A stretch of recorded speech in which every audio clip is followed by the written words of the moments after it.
Morning, folks.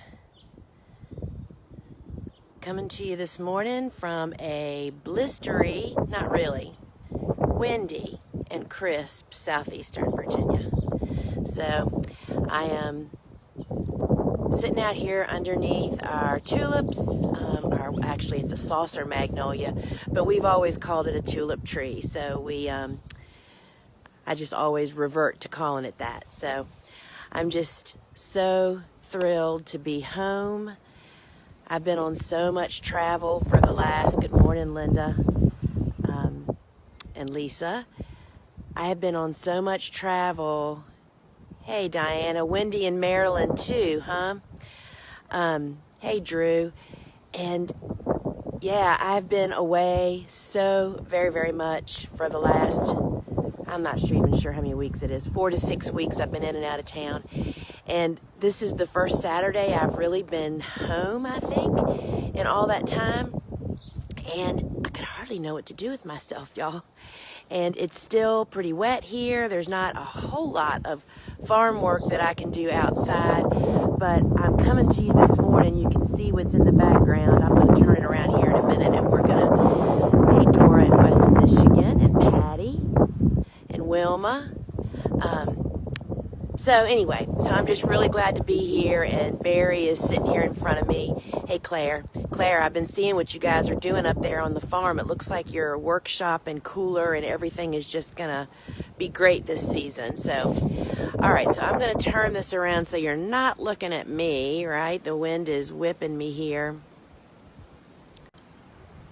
So there's you-know-who. She's like staring me. She doesn't let me out of her sight because I've been gone so much. So I'm trying to turn to do this and the sun is already peeking through. Hey, Dawn. And so it's really hard to see. So we are underneath the saucer magnolia, which, hey, Barbara, is dropped most of its petals, which y'all saw pictures of them when they were fresh. It was really beautiful, and someone mentioned it would have been a great bridal pathway. And in fact, my niece that was married here last year did walk over there on the other side of the Lenten roses, but of course we didn't have any petals. Who could have ever timed that, right?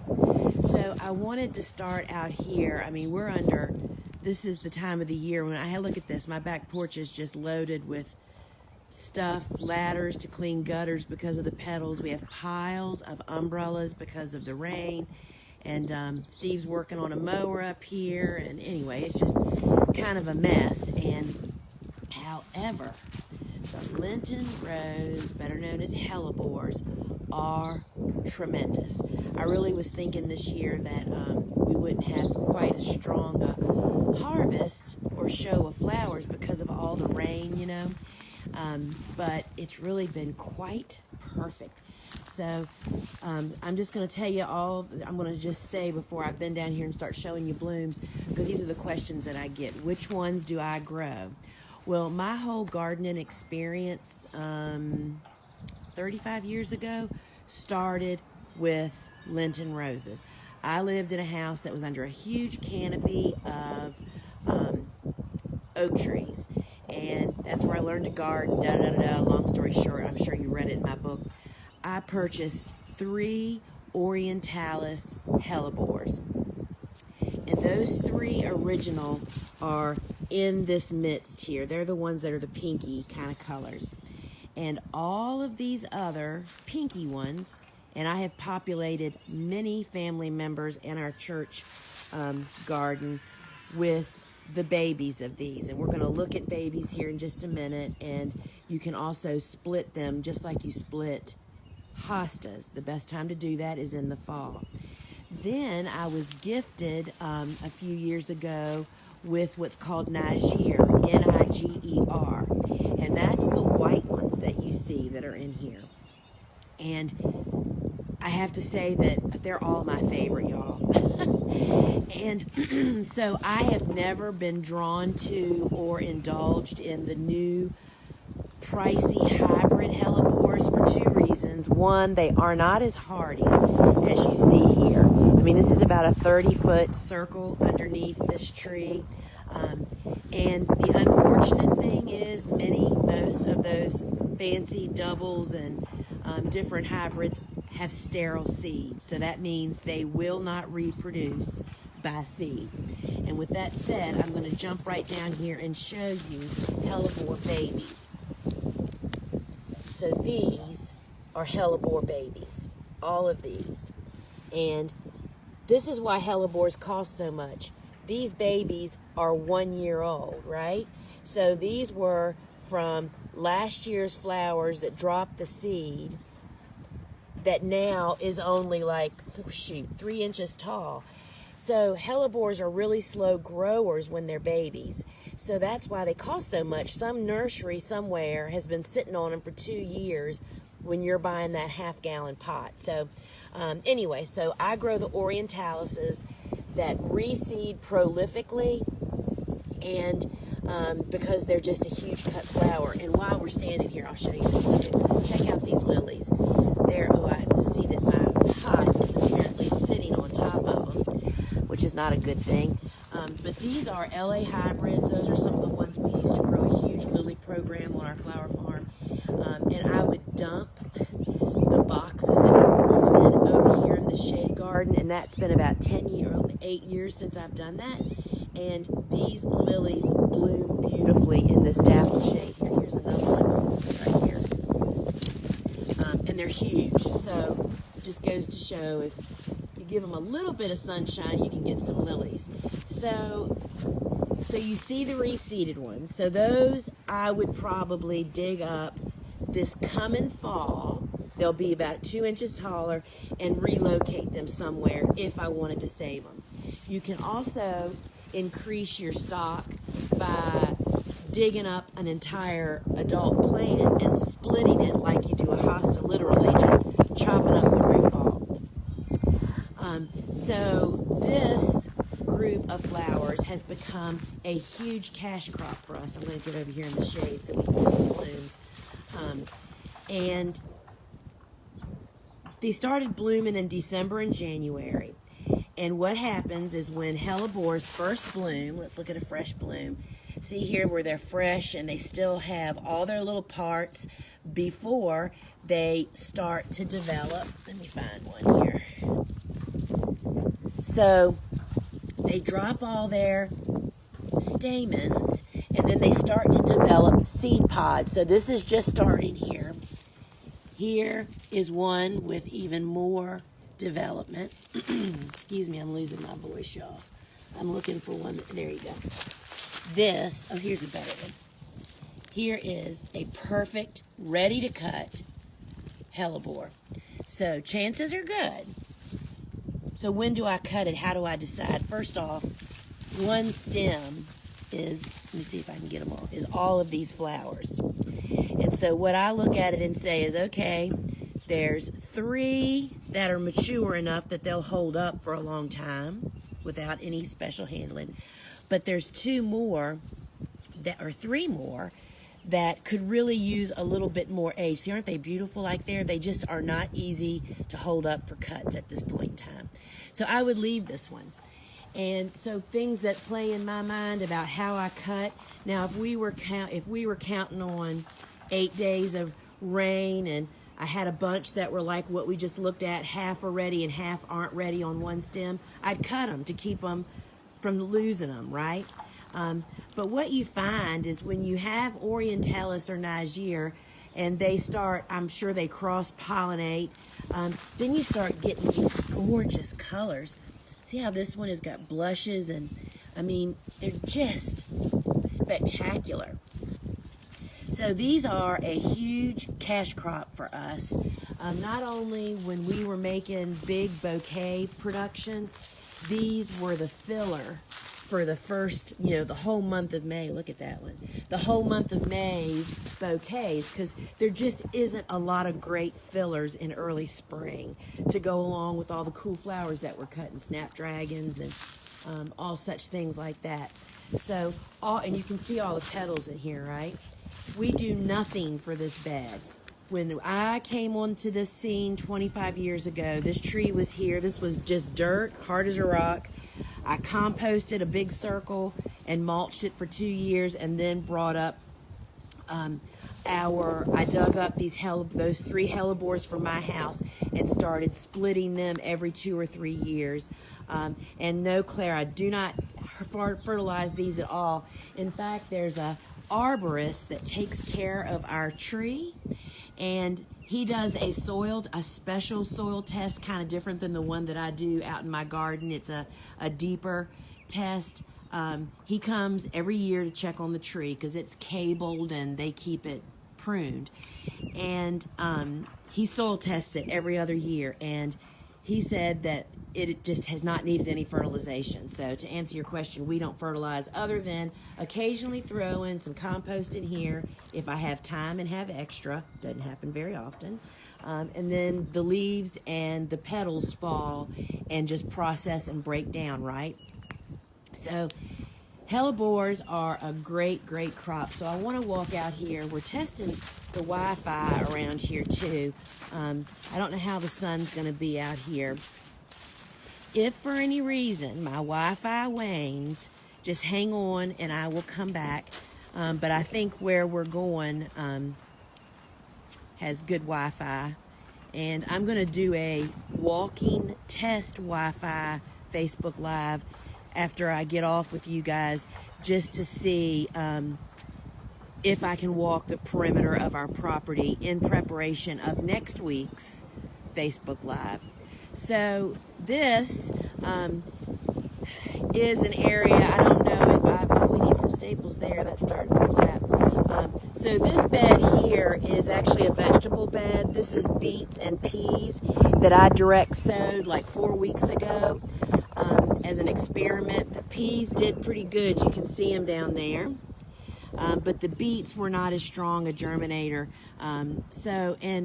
Well, I'll talk about direct seeding was a real challenge this last fall and through winter because of all this wet weather. It was a challenge because I couldn't hoe as I should, and it's just a weedy mess. So what you see is landscape cloth down in my pathways. That's the method of pathway maintenance I chose for back on this garden. And these are our dahlias that actually wintered over. And Bobo and I checked them.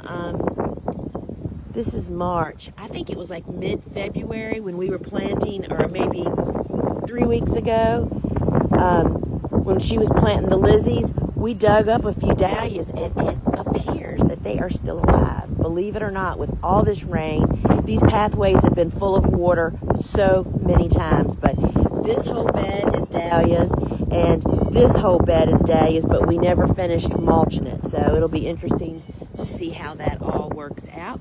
So as I was saying, the landscape cloth is just in the pathways. This bed is black biodegradable film. And this is where our lizzies are planted. And believe it or not, there's the plants. Let me see the best place for me to get here. Listen to my knees cracking. Bobo makes the tiniest, see how little that hole is? Bobo's got the teeniest fingers ever. And so in these holes, see there is a Lizzianthus down there. So we plant the 285s trays that come from the grower. We do not start Lizzie from seed. We buy it in.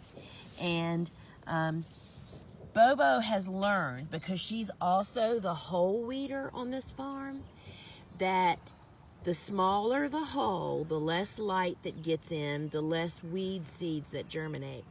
So she plants those tiny little plants in these tiny little holes. And in addition to that, I think that the fact that they're kind of down under the film is almost the same effect as a row cover, right? And some of them, so this is, oh look, here comes Miss Prish. We don't need those flowers, dear. Just walk on the bed. Here, come lay in the Lizzie. There you go. Come on. Rotten dog. I'm so glad she has such big feet because it doesn't put holes in this film like Babs's foot did. Anyway, so they're just starting. You can, I'll see, I'll walk down there in a second and see if we hold. I can see down there, there's more Lizzie poking up through the holes. Well, that's a different type. This year we're growing Echo, the variety Echo Champagne. Then all the rest of them are ABCs in white, pink, and blue blush. And you will see that different varieties and colors grow at a little different rate. So anyway, so I have learned that I really like using landscape cloth in the pathways of Lysianthus because weeding is such a challenge in this crop for a lot of reasons that I'm not going to talk about right now. So this really helps to squash weeds from creeping in. There's nothing planted over here, and that's what we're feeding the deer with this year. That's our crimson clover. And so you can see all of this Lizzie, and I'm just always so afraid to walk away from the building. So I bet you this is the ABC. See how much bigger these are? These are, I believe this is ABC white, which is the color we grow the most of, the most popular, always useful color.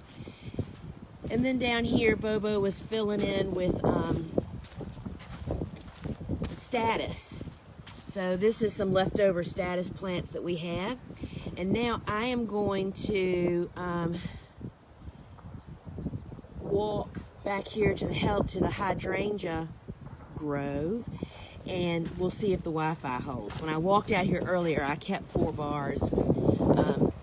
I mean, you know, it's so funny how your troubles in business change as your business changes. Used to be I was stroking over growing issues. Now I stroke over tech problems, right? So this is pretty good. So this is our hydrangea patch back here. And they're in the perfect conditions. They're under these pine trees, and there is a maple behind me. And they provide afternoon shade, but these plants get morning and early afternoon sun, so they really bloom beautifully. And so these are all old mop heads. I do not know what variety they are. These are all accumulation of Steve's grandmas that were left, that she planted here. And then Steve brings them home from work all the time when they're doing jobs in people's yards. And the people say, oh no, we don't want that hydrangea, just throw it away. And Steve puts it in his truck and brings it home. Barry is mole hunting here while I'm doing this. This little row right here are limelights. You know, that's a PG variety, and they get cut back.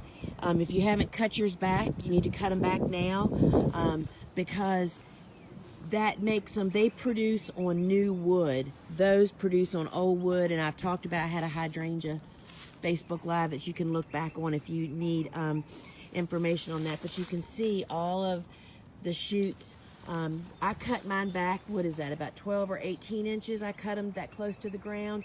And that makes them produce lots of stems with like medium-sized blooms. Perfect bouquet filler. Just really, really useful. So we're going to walk this way. So this is one of our fig trees here. And this is part of our new native border that was just planted. This fall, y'all saw us using our dingo, or the rented dingo, to plant all of this stuff. And these are evergreens in the back. Can y'all see all that building mess back there? We're trying to just create a lot of green background around here. So I'm gonna walk. We have to find the dog. Oh, she's right behind me. These are leaves that have yet to go down. This is a real naturalized area back here. These are all old things that were here from Steve's grandparents that I attempt to maintain, but we have invasive, non-native honeysuckle, which I am going to war on this year. So we're going to go inside and look at seedlings and talk about the things that I want to talk about. So I haven't said yet, you know, if you want to keep up with when I'm doing Facebook Lives and other events, you need to sign up for my newsletter. Go to thegardenersworkshop.com. Right at the top of the page, it says sign up for free resources or sign up for the newsletter. I forget exactly what it says. and sign up there, and then you'll get my news about what I am doing. And we try really hard to say what next week's Facebook Live is. And by the way, next week's will be at the same time, next Saturday at 11 a.m. And I'm going to try to walk the entire farm and just look at the layout of our place. So, come on, Barry. Barry. Hey. She pretends like she can't hear, but I really do know that she can. Come on. I see our hawks are landing. Oh, here he comes. There he is. See him? There. Yesterday we had eagles dancing overhead. So, all right, come on, girl. Let's go inside. And let's look at babies. And I have the list of all y'all's questions. So there's the tree with just a few petals left. Come on, girl. So I'm just really glad it's so windy. Yesterday or day before. Come on, Barry, you have to come this way. Sorry, y'all, we'll have to wait while she catches up. Come on. I can't leave her out here, or I don't ever leave her outside without me. And those sweet little daffodils right there, come on, girl, are some of Steve's grandma's. We always call them fried eggs because it looks like a fried egg with yellow in the center. And hey, Wanda from Alaska. Anyway, come on, girl. And next week we'll take a look at cool flowers. It's just really hard for me to walk out there while the bags and row covers, we're starting to take the row covers up, as you can see.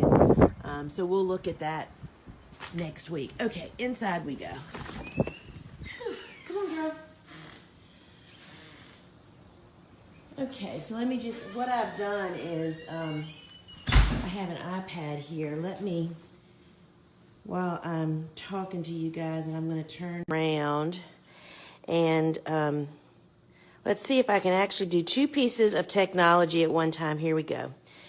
So we looked at the living room, and we looked at all that stuff. So I want to just show you over here. Our germination chamber is fired up. Oh, I'll turn you back around now that you got something to look at. Is fired up because we're starting warm season tender annuals. I've mentioned in the past that I typically don't put cool flowers in here. It just seems to be too warm, and we use a heat mat for those. And I also do, anyway, you can see there's a hoe handle across the top. That is to seal the top of these doors. A germination chamber is nothing but a steam bath, and it does what a heat mat does, plus it does it a little bit better, but it allows me to start a whole lot more. And we actually teach you how to build this in flower farming school.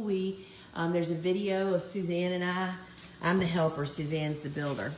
And so it's like a sauna. Literally, there's steam rolling out of here. There's the whole apparatus down there, which we share all the details with that in flower farming school. So Bobo started yesterday all of our heirloom tomatoes. I won't even tell you how many different tomatoes we're starting. So these just went in yesterday, so there's nobody cracking yet. It's too soon. But we are growing a lot of new tomatoes here, and she also started some more special celosia and hairy balls. And this is high Z. So that's what's going on in the chamber, and I'll take you in the plant room. Sorry, y'all, you're looking at this. I have to close this back. So I'm going to take you in here and show you. We won't stay in here very long because it is way too warm. So this is our plant room. I get so many questions about temperature. So you can see there's windows all around here, and that's facing southeast. So this room has a door on it, and it gets really warm in here between the lights, the door being closed. There's a seedling heat mats here. So this room gets really hot, and I get so many questions or people suffering from issues. And then when I ask them questions, 9 out of people say they're just not growing, or they're having a lot of mold grow, or they're just they're dampening off. It's almost always temperature related. Plants need heat to grow, y'all. So cool flowers, we keep it a little cooler in here, but even with hardy annual, cool season annuals, they still need like 70 degrees to actually grow vegetation, right? And so now we're done with cool season stuff. It's all planted outside. This is all warm season stuff. So this is celoseas and basils and gomphrena and ageratum and all such things. And I mean, it is, I don't have a thermometer in here. I'm sad to say I don't know where it is this season. We haven't brought it in here yet. But I would say it's probably 85 degrees in here right now. I'm about to literally melt down while I'm talking to y'all.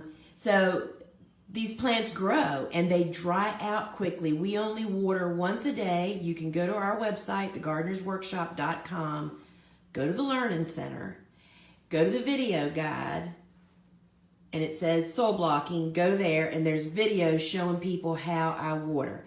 And even with all of this heat, my plants do not need to be watered more than once a day. And when I watered this morning, they were bone dry. And that's the way you want, they weren't wilted or anything, but that's the cycle you want to happen. That's what prevents algae and that's what promotes healthy growth. This is basil that literally just came out of the chamber, and I can't help myself but to pick the little seeds off the top of them. So, and here's a great example of, I always tell why you should not put more than one color or one variety of a plant on a tray, because stuff germinates at different rates. This is gomphrena. This end has carmine. That end has strawberry fields.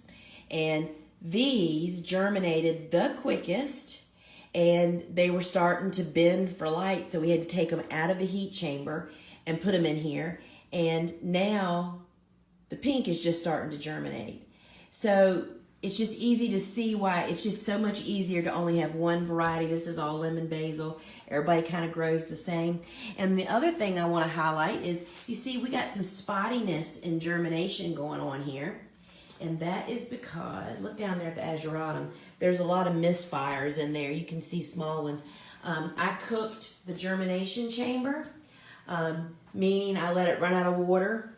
And anyway, it's a long story. So we don't have as strong of germination. They sat cold for a day, and oh well. So you have to have heat to get good germination, and you have to have heat to grow. Here on the floor are our first sunflower plantings that'll go out. These are 128 trays. Then these are corn. My friend Amy Hicks of Amy's Garden taught me about this, starting some corn transplants so it's ready to go in the garden the minute it's warm enough, which for us is mid-April. So we plant transplants, and we also at the same time direct sow more, and that is an automated, automatically creates a succession planting. So that's really, really cool. And so these just sit on the floor. I don't have room on heat mats for them. They're too bothersome to put in the germination chamber, and they'll pop perfectly fine in this really hot room that I now have to get out of because I'm about to melt with all these clothes on. Okay, and there's old Barry sitting there waiting for me, just making sure I'm not gonna leave her. So let me go over here, and I didn't even look at this before. So I'm using this tripod today. I'm going to try not to cut you off while I'm putting this camera in the tripod so I can read the questions. And Amy Hicks is on here. If y'all don't already follow Amy's Garden on Facebook and Instagram, Amy is, let me turn this around.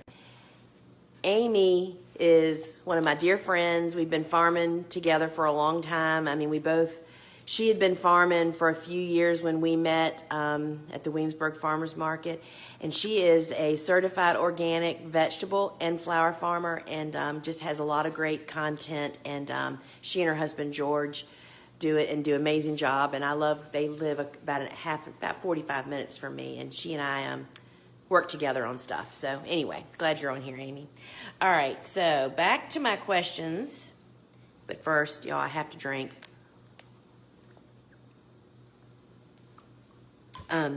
My allergies are still terrible. And I've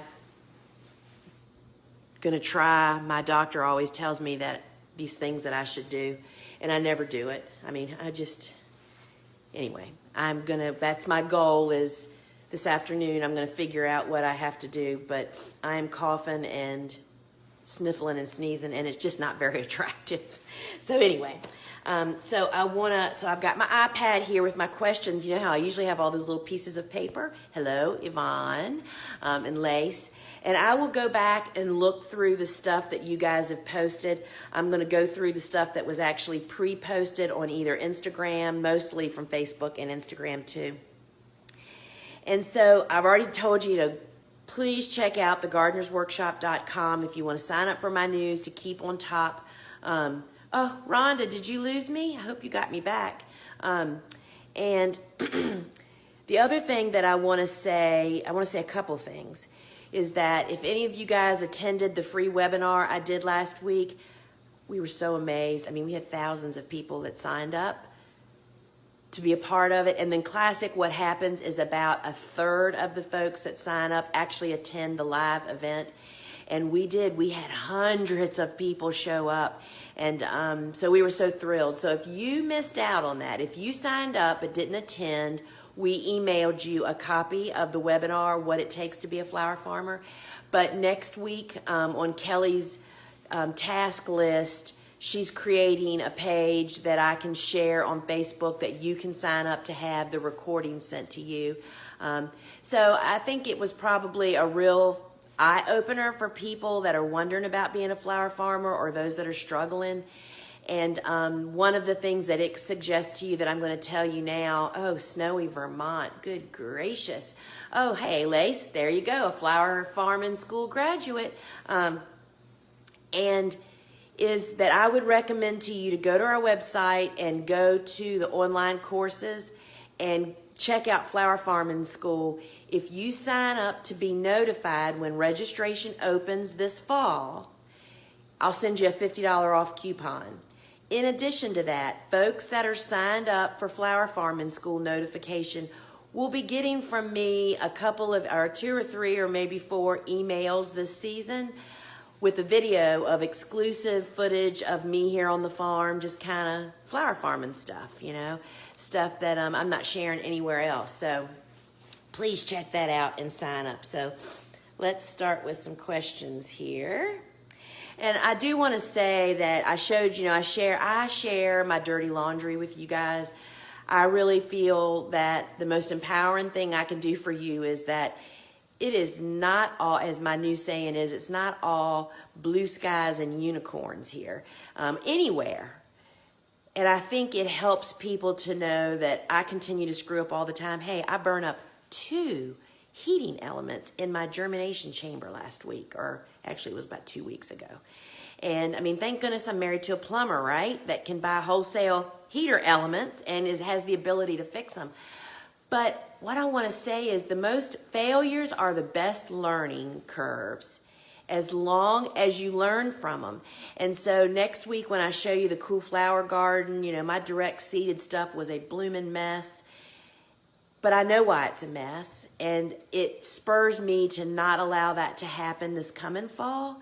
So you have to learn from your mistakes. When you figure out why you failed, the failure was definitely worth it, right? If you go along and do everything right all the time, you just haven't appreciated how good the good times are until you have the bad times.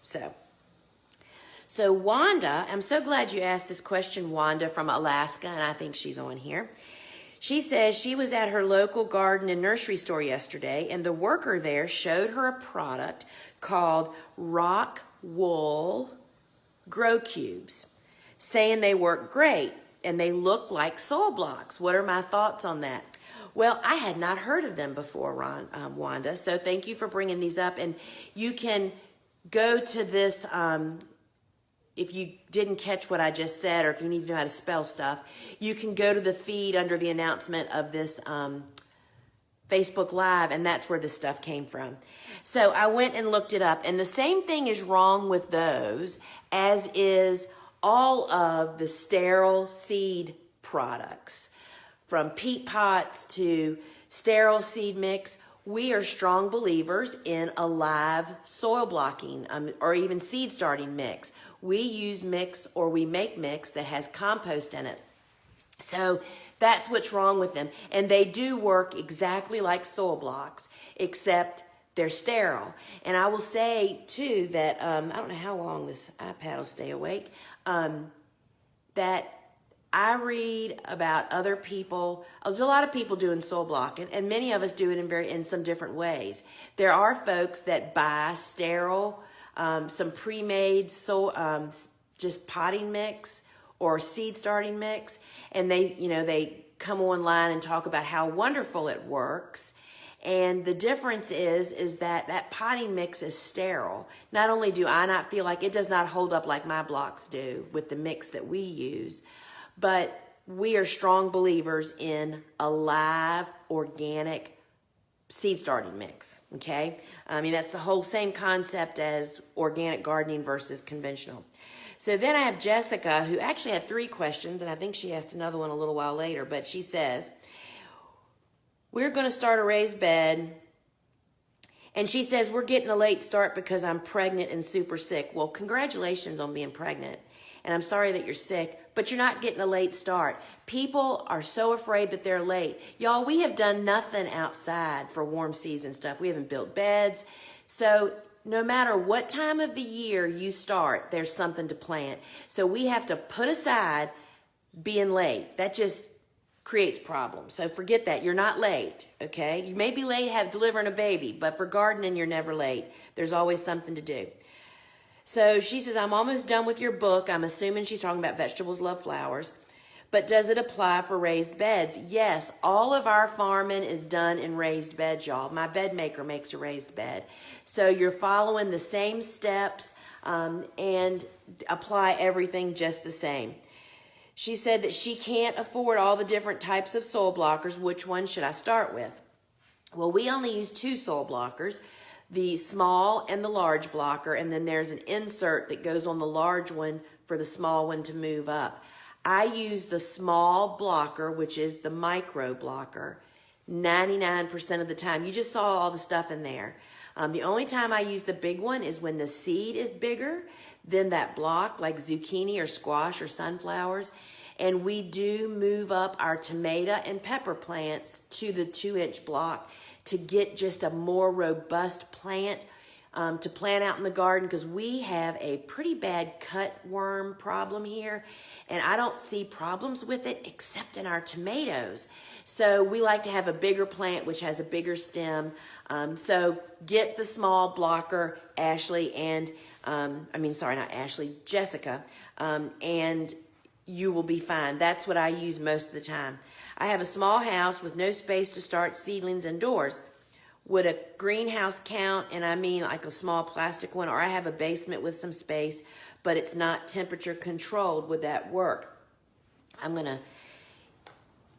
When you use the small blocker, you can, and I'm going to pick this up and move you. I didn't plan on showing you all this because there's stuff. This is like our prop area, but just I'm going to show you the light. I'm going to turn this around now. I picked up let me back up. This little light that you're looking at, this was where Suzanne was taking photos for marketing.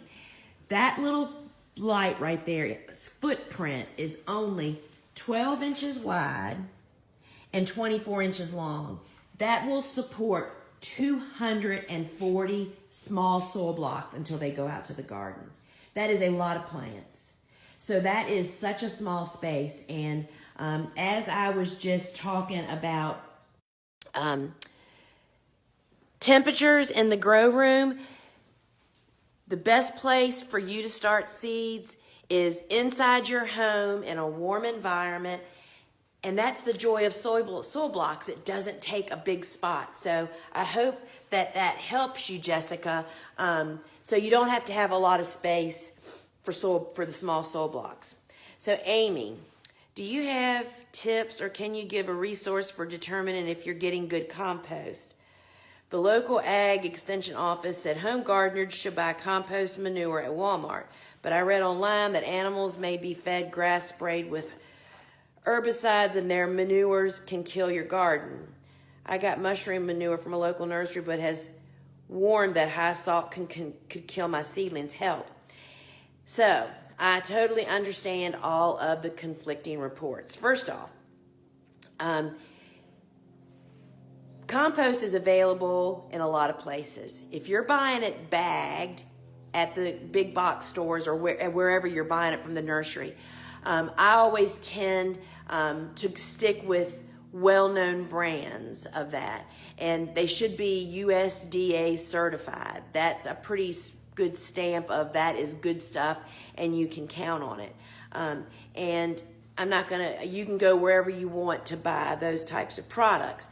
You are in fact right that now we have such long-acting systemic herbicides. Systemic means it goes through the plants, long-lasting, that we are suffering from animals that eat straw or hay that's been treated with systemic herbicides. They eat it, they poop it, it's composted, and guess what? That herbicide is still present in it. So you have to be really, really cautious.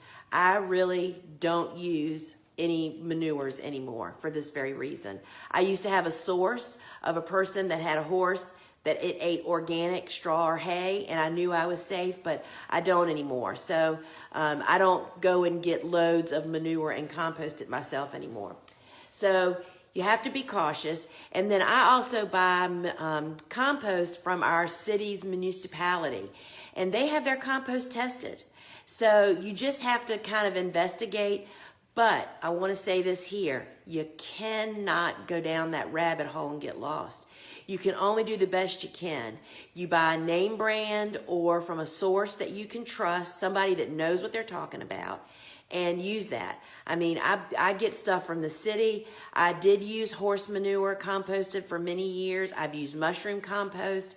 And if you have a problem, you can purchase compost and put it into a baggie and send it the same place you send your soil test to. They have go to the website that you soil test with, and they have a form that you can fill out and have your compost tested before you use it. So if you have a lot of questions about that, that's what you should do.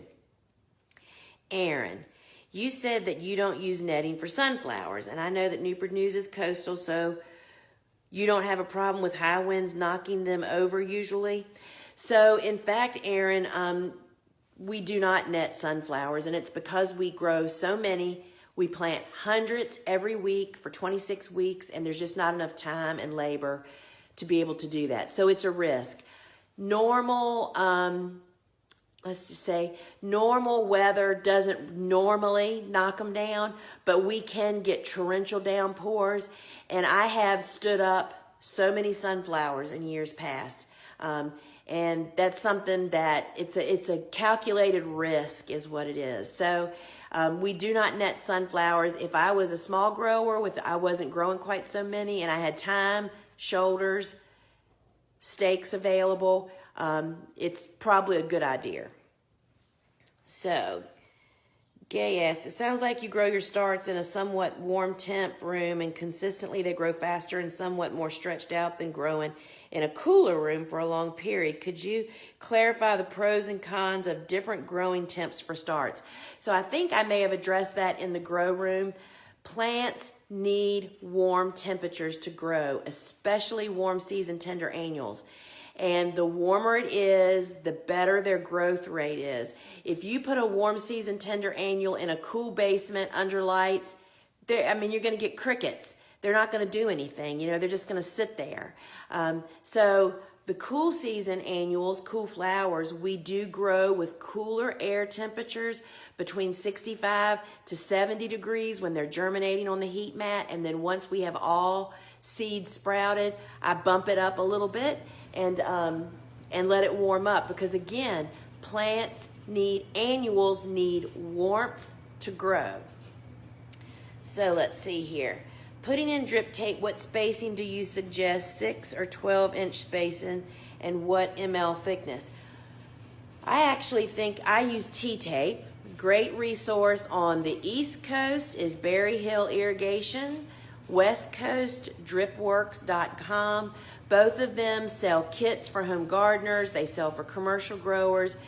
DripWorks has some great tutorials, and they tell you what to get. I mean, it's based on, the spacing is based on whether you have sandy or clay, heavy soil, and they'll help you figure all of that out. Also, when you talk about succession planting, do you plant in the same beds that are already growing things or another blank bed? I think this is Jessica. And Jessica, if you're reading Vegetables Love Flowers, in the back of the book are some diagrams, and I show a multiple bed garden and an individual bed garden moving through spring, summer, fall, and winter, demonstrating how you succession plant. Succession planting means planting more than one thing in a spot over a year's time. So where cool flowers are, as soon as they're done in June, early July, we pull them out and we plant some more warm season stuff. So yes, we are pulling out crops, and Vegetables Love Flowers explains how to do that, why to do that, how to toughen up and know when to end a plant's life, to replace it with something else. If you want to grow a small, high volume, lower maintenance garden, whether it's a 3x10 or an acre, succession planting is the secret. Okay, and Vegetables Love Flowers really explains how that all evolves and why you should do it. And you just have to put your big girl pants on and do it. You have to figure out when cool flowers start to wane, late June, starting to get really hot. Some of them are getting shorter. Maybe some of them are getting a little pesty because they are warmer than they like to be. I start thinking, all right, if I don't get enough harvest from you today, you're out of here tomorrow, and so I can plant something else. This is from Barbara. I've been harvesting Madam Butterfly snaps for 2 weeks. I don't know if I'll get another flush or not, or if I should continue fertilizing, and what temperature when you give up on them. So if I remember, Barbara, aren't you in Florida? So we harvest from the same snap plants for the specific varieties for about 6 or 7 weeks. But we don't go hot right off the bat like you may. But I would say if you're cutting all the way where you're supposed to, almost at the base of the plant, and they're still healthy, rust is what usually happens when it starts to get too hot. And you'll know when you get rust. When they get rust, pull them all out, throw them away, and move on to warm season stuff. There's no cure that works, too much work, and you'll never get them over it. So that would be my indication. As it warms up, they start to get shorter, and they become susceptible to rust. So that's when I pull the plug on them, if that answers that question. And, a foliar feeding of like seaweed, fish like we like to use, is always a good idea if you do it when it's not so hot outside, like do it or first thing in the morning, at the crack of dawn, so they're not in the heat of the day, and then it can dry on the leaves as the day warms up. That's always a good idea. So someone asked on Instagram, I'm making raised beds. How do you prevent rabbits and deer from eating roots and stems? Well, first, rabbits and deer don't typically eat roots. They eat the top part of the plant. Root eaters are voles and certain pests. And hopefully in a raised bed, we won't even talk about that because that's a whole discussion in itself. Rabbits and deer, we use row cover to protect new planted plants from that kind of environmental damage until they can get big enough, a little bit of size on them where they can really shrug off any injury. So go to the website, thegardenersworkshop.com, go to the store, go to row covers, and on that page there's videos, and it talks about how to use them, and that's how we prevent pest damage. All right, let me scroll through here because we don't have much more time here. Good gracious alive. All right. Hello, everybody. Hey, Karen. That saucer magnolia was gorgeous, before the petals dropped. Yeah, this was not a good year. It opened and then we got down below freezing, so it had kind of a brown haze, but it was still beautiful. Oh, it's sunny in South Carolina. Hey, Dawn. And there's Barbara and Susie and Lacey and Shirley from Powhatan and Sarah at Azure. If stock freezes on top, will it come back from the roots? Huh. My stock has gone through below freezing. I don't know if you mean you have plants that are actually down. I would surely, if the top has been killed, I would probably cut back half and leave the other half and see what it will do. I haven't had that happen, Diane. So, hey, Jessica. And Claire and Gail and Rebecca and Charity and Wanda and Elizabeth, good morning. And Peggy, so I've answered that. Okay. Tammy, when is the best time to divide hellebores? The best time to divide hellebores is also the best time to plant them, and that's in the fall. That's for all perennials. Hellebores are perennials. Takes them 2 or 3 years to start reseeding, and so you can dig them like it, because see, they start blooming during winter. So you want to do this late summer, early fall, so you can get them back into the ground so they can get established before they go into winter. And I explained why they cost so much when you're buying big ones. You're welcome. I'm missing your Facebook streams. Happy to join you this morning. Yeah, I'm glad you're here. What about at what pH do hellebores grow best? I would guess between 6.5 and 7, because that's kind of what we are here. It may be a little bit more acidic there, but I don't specifically soil test underneath that tree. I mean, pH test. I'm sure that I may look at that. That test that the arborist did, I'm sure it says on there. But I can't answer that, but I'm sure you could look that up online. What spacing is used for Lizzie's? 30-inch size, 30-inch wide beds, and I put 8 rows. An in row is 6 inches apart. If last frost date is April 15th, same as mine, and you recommend to keep plants and soil blocks for 3 weeks, is it correct that I should be seeding zinnias and all the summer stuff now? We will start, yes, we will start next week. All of our calendar is up over here. Oh, I have to stand in front of it, don't I? There's our calendar, and you can see that next week on the bottom there, that is all the zinnias. So all of and our squash and things that are quick growers. And because we had operator error on the first round of stuff, we're actually starting some more celosias and things, which we actually started like 10 days ago. Wait a minute, I lost my iPad. Oh, I'm looking up here, that's why. So yes, now is the time. Hey, Christy.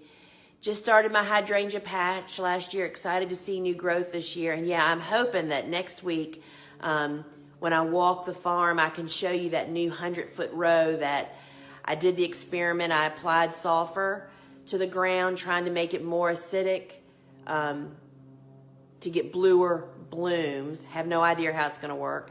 But anyway, it's all mulch and it's beautiful. Let's see. Honeysuckle is great for floral arrangements. Maybe you can sell the cuttings.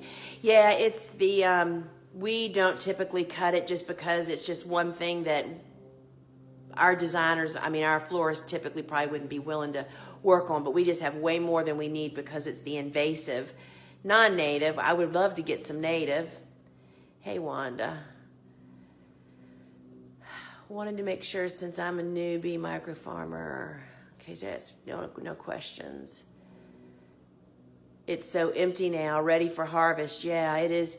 Yeah, Claire, if you follow her on Instagram or Facebook, Sunny Side Spa, I think it is. But you can click on Claire on this feed and go to her Facebook page. Anyway, they're really building their farm. They're in Pennsylvania. She's the flower side of things.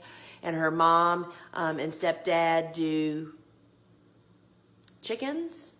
I think they do pigs. No, maybe not. Anyway, they're really building their infrastructure up on their farm, and it's really cool. And she's in the process of building her workshop and her cooler. So Rhonda's asking, do I ever put a fan on my seedlings? I do not. And that room is tight. You know, I mean, Rhonda's been in that room. It's just a 10 by 10 room with those windows, and the door is typically closed. And I just have never done that. I've tried all kinds of stuff through the years. I put a humidifier in the room once. I probably have put a fan in there. I just don't find it necessary. I do, when the seedlings are about 2 inches tall, especially tomatoes. I learned this from Amy too. We brush the tops of the seedlings. Just run your hand over it as I'm speaking to them every day. And that just helps them to build stronger stems. You know, when you rustle them up, they kind of react, and just builds better ones. Checking in from Eastern Oregon, the dry side of the state. Good for you, Jackie. It is not dry here. That explains why I'm so slow germination in my basement. Oh, your temperature's 56 to 58. Nothing wants to grow at 56 to 58 degrees. I find that to be that's a very common problem. I was just counseling somebody yesterday that is having ongoing problems, and it's the environment. Almost always it is environmental issues. Light or temperature is the problem. So you really need to say, okay, this is what I was doing when it screwed up that way.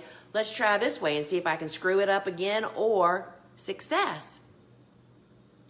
Yes, you need to move them out. I mean, even cool flowers, as I said earlier, needs between 65 and 75 degrees, but they should be planted outside. It's almost too late to get them in the ground and established before the heat comes. Yeah, I'm not starting any more snaps because they succumb to rust. And nobody once the summer plants, the summer flowers start blooming, our customers aren't interested in snaps anymore. They want summer stuff. Good tip about the one variety per tray. I'll make sure to do that. Yes, 128s for sunflowers. I'm just reading, y'all. Oh, there's Lacey from Flower Farming School. And thanks about Becky for the webinar. Another graduate from Flower Farming School. And Aaron's from Oregon. I got to see Aaron when I was out in Seattle. Charity, thanks for last week's tip on misting plants to get the seed to release. Most of my snaps were stuck, and when I tried to pull the seed off, it just yanked out the sprout. And I'll tell you the other thing that I learned the hard way. When I have, sometimes the snaps will just be a little stick with maybe sometimes the seed or sometimes not, and it just never developed leaves for whatever reason. I just snip it. Because what have you got to lose, right? Like you're pinching it, and sometimes they'll just branch. Snaps are strong growers when you figure out what they need. Susie, love your honesty. I need the reality, even though I have been ranching farming for most of my life. But you know what? Ranching and vegetable farming is so different in a bigger I'm only on 2.5 acres. The difference between the way I do things and my friend Amy, they have about 20 acres. You know what I mean? You just have to find your niche. Here's a great saying: the riches is in the niches, y'all. And you have to carve out your niche. And the difference between farming in a really small space and a bigger space is so different. Hey, Nancy. Oh, you're welcome. Julie, so happy to see you here. I love your remark a few minutes ago. You are never too late referring to gardening. Love it. It's so true. I mean, so I'm in Zone 7, Mid-Atlantic, Southeastern Virginia. There is something to be done or planted almost 12 months of the year, even when it's cold outside, right? Cold outside because of cool flowers. So you just, when you're ready and able in life to get to the garden, you need to find out what you would be planting at that time instead of constantly we're beating up ourselves saying, I'm late, I missed, I still haven't, all the time. Get over it. And so the one thing that you guys can do to help me the very most to keep doing these is to, after this broadcast is over, like this broadcast and then share it on your timeline, because that helps to spread the word and that helps me with Facebook. Oh, good, Jessica, I'm glad. Snaps, do you pull them out? Mine were cuttable, but by August, I cut them, I pull them out or bush hog them when they start getting shorter and they fall from disease. Hey, Joanne. So are all your beds 30? My beds now are all 30 inches because that's the size my bed maker makes them. I used to, when I hand made them 36. I noticed that your Lizzies are in black film. Last year I planted cool flowers in black film and many of them cooked. I also planted them too late. That's why I was going to say, when you're supposed to plant cool flowers, it's cold outside. So that's why they cooked. I'm afraid of using black film. You need to go to thegardenersworkshop.com, go to the store, go to the Bio 360 page, and there's a video, and there's also, I talk about that. When it's a certain temperature, we flip over and use the white side when we're making beds. So you induced your problem, which is what we all do, but it's not always going to be that way. So that's what you should do. It's white on one side, black on the other. So used to be we had to buy 2 rolls of product. Now it's the same one, and depending on the daytime highs, the day you're making the beds to plant, depends on which side you use. Going to start some blocking in addition to cell blocks. Can't find green sand, bought some play sand. What do you think? No, there's no comparison. Green sand is a nutrient. You can purchase it online. We sell the phosphate and the green sand mixed. It's called nutrient mix. We sell it in a container for this very reason, because people have trouble finding it. And so you can find it on our website, or you can buy larger volumes of it online, and it'll last you for the rest of your life. So no, you cannot use play sand. What is your recommendation for wood chips for garden grounds? Do you have a particular favorite wood for gardening? No. Any chips are good. We don't use a lot of wood chips here because they're more labor intensive. We tend to use leaves for mulch or pine straw. So it's whatever is available in your region is what you can use. And here somebody is saying that she was able to find some on Amazon. There is green sand and phosphate powder, not granules, is available online. People just resist paying for shipping, and y'all, we all have to pay. So when you buy that, it will last you. It does not take very much. So you buy it, you put it in a place that keeps it dry and cool, and it'll last you for the rest of your gardening life. It does not go bad. Hello, Kathy. When you're running your hands over them and telling them how beloved they are, your tomatoes, I'm sure, will do amazingly well. It is true. And it's really the hand rubbing, just brushing them. And you have to wait until they're about this big. And they get stronger stems. I got mine off Amazon. They accidentally sent me 2 bags. Yeah, good for you. Oh, our ground is still soaking wet. Yep. We may have to skip the flower garden. Lost a lot of pollinators. Yeah, you know, it's just you have to figure things out. So is it too early to put dahlia tubers in the ground? You want the ground to be warm and dry when you put dahlia tubers in. While they will winter over as established with roots, to put them into cold, wet ground, they'll rot. I have to go, y'all.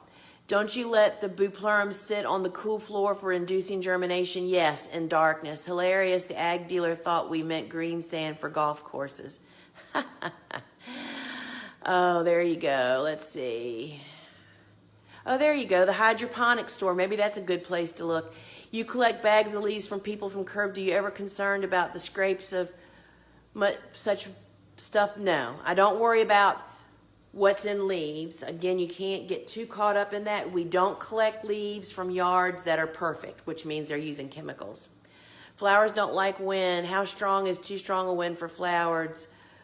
We are building windbreaks, just trying to sort it all out for best placement. So Loretta, we net everything. If you go again to the Gardener's Workshop, to the store, shop, and go to flower netting, it has video showing why we use it. And wind is a problem, but it's torrential rain that typically lays heavy flower canopies down.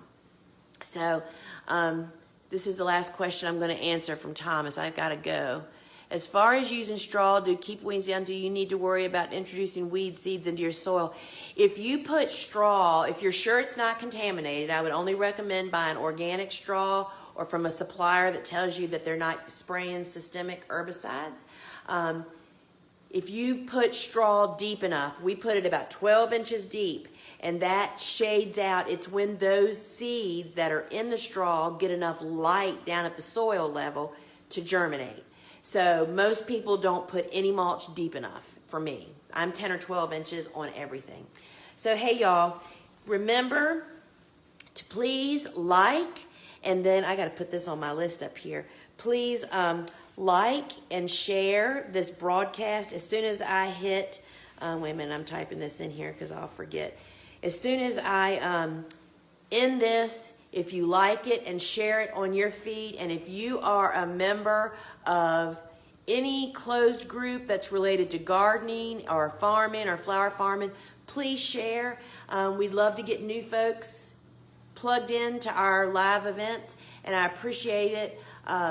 And until we meet again next Saturday, 11 o'clock, same place, and I'm hoping to do a walk of the farm, and you're going to see me go live on my personal page, but I'm just walking my property, y'all, to see how the Wi-Fi goes. So, hey, great to be home. I'm looking forward to the farming season. A lot of exciting things are happening here, and we're glad that you guys want to be a part of it. So, till we meet again, ciao.